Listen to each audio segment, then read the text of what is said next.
இஸ்ரேலுடன் உறவு குற்றம், 7 ஆண்டுகள் சிறை, குடியுரிமை பறிப்பு, சட்டமே இயற்றிய லிபியா. உலகில் முதன்முறையாக இஸ்ரேலுடன் உறவு வைப்பதை கிரிமினல் குற்றமாக கருதி கடும் தண்டனைகளை அறிவித்து அதிரடி காட்டியுள்ளது லிபியா.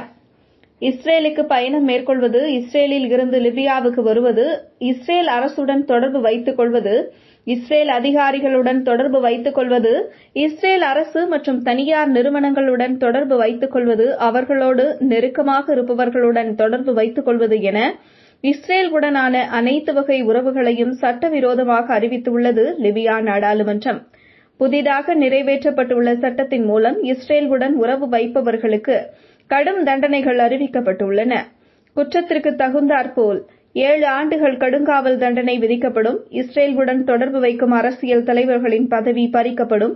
இஸ்ரேலுடன் தொடர்பு வைக்கும் அதிகாரிகளின் பணி பறிக்கப்படும். சாதாரண நிலையில் உள்ளவர்கள் இந்த தவறை செய்தால் அவர்களின் குடியுரிமை பறிப்பு உட்பட பல நடவடிக்கைகள் மேற்கொள்ளப்படும் என புதிய சட்டத்தில் குறிப்பிடப்பட்டுள்ளது. இஸ்ரேல் மற்றும் அதனை ஆதரிக்கும் மேற்கத்திய நாடுகளின் தூதர்கள் லிபியாவிலிருந்து உடனே வெளியேற வேண்டும் என முன்னதாகவே லிபியா நாடாளுமன்றம் அறிவிப்பை வெளியிட்டிருந்தது.